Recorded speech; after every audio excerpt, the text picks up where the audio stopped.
right, and we should be good. Okay, before we really get into this, I like to start off and make sure pronouns, he, she, whatever you prefer. My pronouns are he out of drag and she. Okay, wonderful. Thank you. All right, so the first very, very hard-hitting question I have for you, because this is serious journalism, how many people do you have asking you to throw baloney at them on a daily basis? Oh my God, I know, it's wild.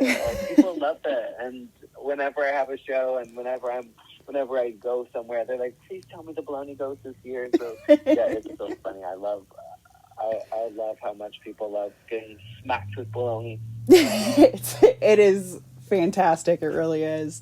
So you have a show, a worldwide JIMBO's drag circus. You've got, 58 shows in North America? Yes, and 11 more in Australia, and trying to get it over to Europe and around the world. So that is incredibly really exciting. Oh. Well, is there anything, I know you've talked a lot about how you like things to kind of come about organically when you're performing. Is it going to be like a really organic show, or do you have some more scripted moments? Yeah, I think I'm basically kind of taking all of those things which I love about performance and live performance, and then also combining it kind of with my more theatrical background and kind of creating a mashup of scripted and then moments that are live and improv, which I love doing in the moment with the audience, kind of breaking that fourth wall and really inviting people into, and then also just allowing for whatever going to happen. So I'm really excited. I'm playing 6 characters. I love character work. I love doing impersonations, and so I'm going to be playing Joan Rivers. I'm going to do a little bit of my Nancy Grace character. I'm going to do some of my Shirley Temple, and then some of it's scripted, and then some of it is just going to be me riffing in the moment with the audience and having a good time. So, yeah, I'm really excited. I've learned a lot of choreo and written all new music with my friend Andrew. So I'm really excited to show everyone. That sounds fantastic. I'm super excited to see it. Thank you. Me too. Now, I know you have a background in design. How has that kind of influenced this visually?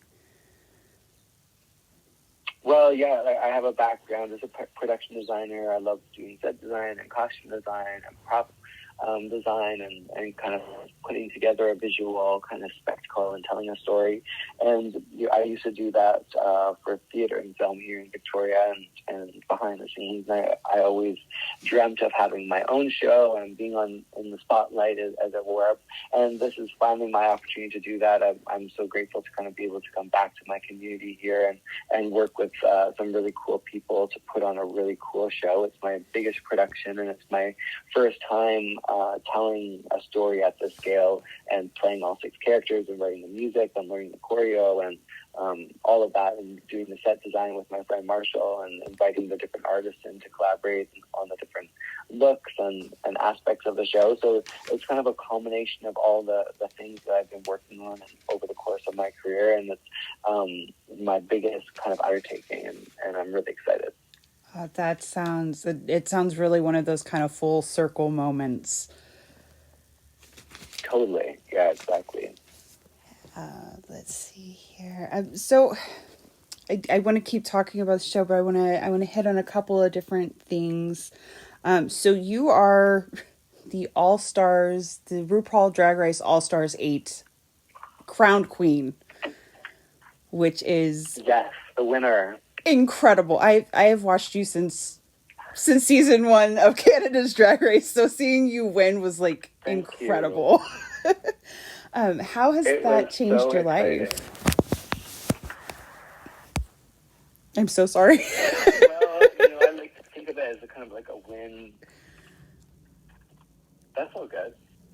But basically, I feel so grateful and so lucky to have been able to go back and compete in 3 times in 3 countries and make history as the first queen to do that and to be an international winner. And there was so many weirdos and people around the world following along that felt like it was a win for them too. They had been cheering for me for so long and following my story and wanting me to win. So the win felt really exciting on so many levels for both me and all those fans and people that believed in me, but it also for the other queens and the international queens that are working in their countries to compete and to bring awesome drag and to do all those things. It was inspiring to them to know that, oh, you know, they have a chance to also travel and to compete and to win titles and to come to America, as it were, to like the flagship mothership drag race and to compete is just so cool. So, and especially to win, and now I'm in the Hall of Fame. It's just everything. And now I've been able to have my own solo world tour, and it's an absolute dream come true, game changer. So it's definitely incredible to have watched from the outside perspective. You spoke to me because I'm one of those outsiders, and your fashion and your sense of humor and your humble, sneaky, shady assassin moments. You're just so iconic, and your fashion is incredible. Thank you. Yeah, I love that part of it. If I could ask about one in particular, it was that black and white moment on UK versus the world. I almost cried when I saw you walk out in that. That was so crazy. Yeah, that was the first look and my winner baby look. I worked with Diego Montoya, who's a really amazing costume designer and Emmy award-winning designer from New York. And I really wanted to show Ru. That was the first runway that I got to show Ru my drag, and I wanted to shock and awe and create a little spectacle, and I really felt like that we did that with me and Diego. So that was the first time I had put that whole costume on. It arrived really late, and we had done the talent show right before that. I was doing the Casper and kind of had to quickly repaint and throw that costume on, and it was so exciting. It was so cool to be in front of Ru, and I love that look. And yeah, it is one of many where you were just drop dead, awe-inspiringly gorgeous. My fangirl showing. I'm sorry. No, thank you. I love that look too. So, were there any? I mean, other than Ru and Michelle. I mean, she was there for a minute on Canada's Drag Race, but were there any real big differences between Canada's Drag Race and UK versus the World and All Stars? I guess the big difference is kind of who I went in as a competitor on those different seasons. When I went in on Canada's Drag Race, I didn't know any of the other queens. I didn't really even know who I necessarily was as a fully formed drag queen. I was, pretty confident and I had a lot to show, but I was also a little baby that had a lot to learn about makeup and performance and drag, and I guess so. I'm just so lucky that I was able to go back and compete and to polish up and to learn, how to be a better drag queen and to go to different countries and I guess there is a bit of a difference in terms of when you go to Drag Race, the show that's in its 15th season, they certainly have their own kind of way of making the whole thing and the competition that's different than a show like Canada's Drag Race, where it's their first kind of season. And so you saw that in the judging, which kind of lent to that wild storyline of me and the judges. So I would say that the experience overall was just different, but each time was awesome in its own way. Very cool. I give you so many kudos, everybody who competes, because the pressure would crush. Let's see here. It's a lot, but I love being under pressure, and that's, my background in film and in theater is all about performing under pressure and about kind of taking what you got, and the show must go on, and you kind of got to get out there and just make it happen. So I was glad to do that. Absolutely. So that makes sense to me. Okay. Well, I do have a few more questions about JIMBO's drag circus. I wanted to know if there was. We'll start with the easy one. Is there anybody in particular that you want to give a big shout out to that's been kind of instrumental in helping you during this process? Well, yeah, definitely my musical partner, Andrew, who's going to be playing my sidekick on stage with me. We've written all the music for the show and recorded, and he's now just mixing and producing it. So, I've got a big shout out to him. We spent a lot of time making the songs and writing the lyrics and putting it all together. And so I'm really excited to tour with him. We've been making music together. We have a few songs out on my Spotify and my iTunes that we've made music over the past few years together. But I'm just really excited to share a stage with him and to also have the opportunity to maybe make some more music together. Beautiful. I love that. Okay, let's see here. I wanted to ask you this. It's show adjacent. Do you have any? Let's see if I can read my own handwriting here. I'm sorry. That's okay. Let's see. I am also a very nervous wreck. I know that's not very professional. Don't worry. All right. Well, we'll circle around back to that. I'll go with something fun. Are you still going to Burning Man? Oh, fun. Yeah, well, I would love to go back to the Burning. Basically, I've just been touring consistently since competing on the show, so I'm either competing or touring. And so going to Burning Man takes a huge amount of preparation and time of recovery after as well.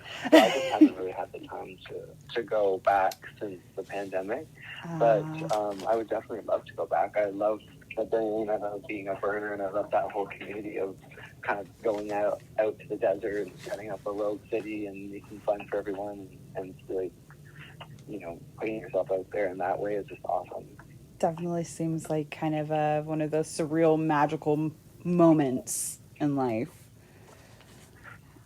Yeah, it's really cool to just see what art people bring and what they share and how they present some stuff.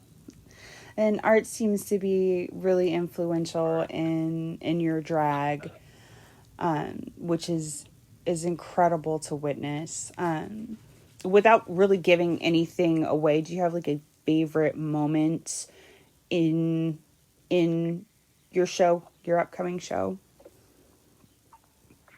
I'm really excited I have some really amazing dancers, Andrew and Duran, and I bring back my character, Shirley Temple, and she's a hip-hop artist now named Sweet Tea.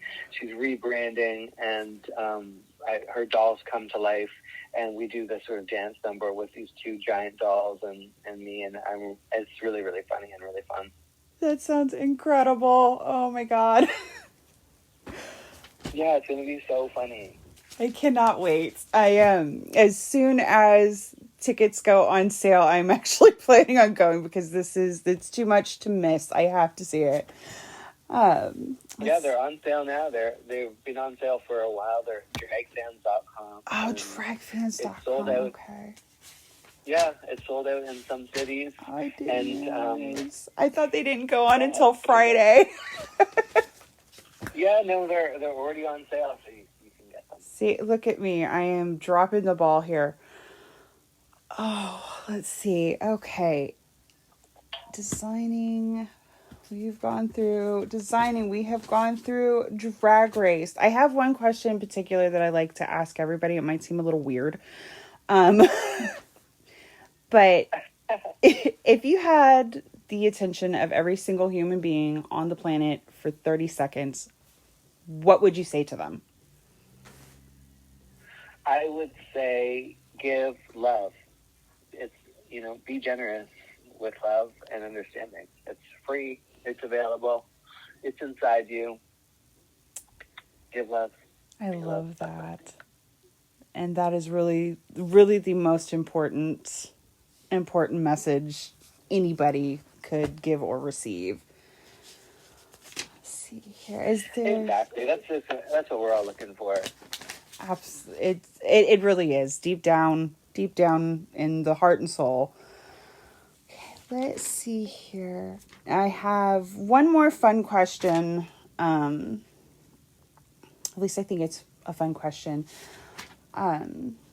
If you had the chance to work on any TV show, movie, theater production, or with any producer, actor, writer, any of that fun stuff, who would it be? What would it be? How would you go about doing it? Well, I would love to have my own show, House of Jimbo, a sketch comedy show. So I would love to work with, I don't know, someone cool like Tim Burton or Danny Elfman, those kind of classic, amazing composers and directors that have made some of my favorite movies and pieces of art. So I would definitely love to collaborate with those kind of great creators and thinkers. And I would love to collaborate with Elvira. I think she is so cool. She's been an inspiration of mine for a long time. I would have loved to have collaborated with Paul Rubens, Pee-wee. But yeah, I don't know who else specifically, but those are all fantastic choices. And I can see, now that you mentioned, I can definitely see the Elvira inspiration. Totally right. I can definitely see that, especially in the Miss Tits McGee. That was phenomenal. Thank you. It might have been my nickname in high school. Right? Mine too.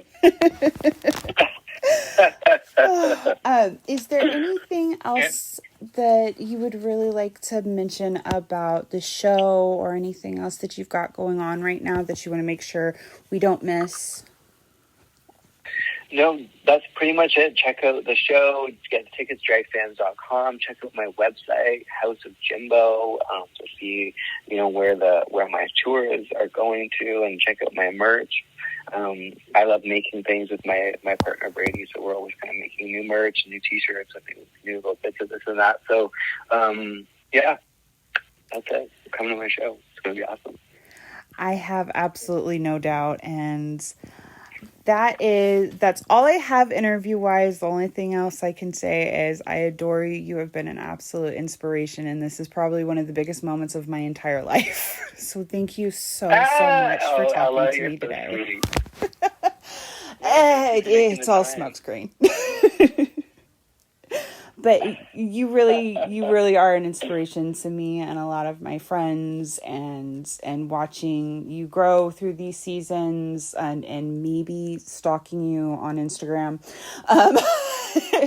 It's so nice to have somebody like you out there speaking for us and representing us and the artsy weirdo kids. So thank you. Thank you. Yeah, it's my pleasure. I love it, and I'm just so grateful to be able to do it. You're fantastic, and I am sure that you have like a billion of these interviews to do in preparation for your show, and probably a million more things to get ready. So I can let you go so that you can get a move on your next big adventure. Well, thanks, Ella. Yeah, it's a lot to prepare, but take care. Thank you so much. You have a wonderful day, and break a leg. I cannot wait to see you come to Indy here next month. Or no, it's April. It's April. Yeah. So, thank you. Thanks. Have a great day. Bye, you guys. Bye.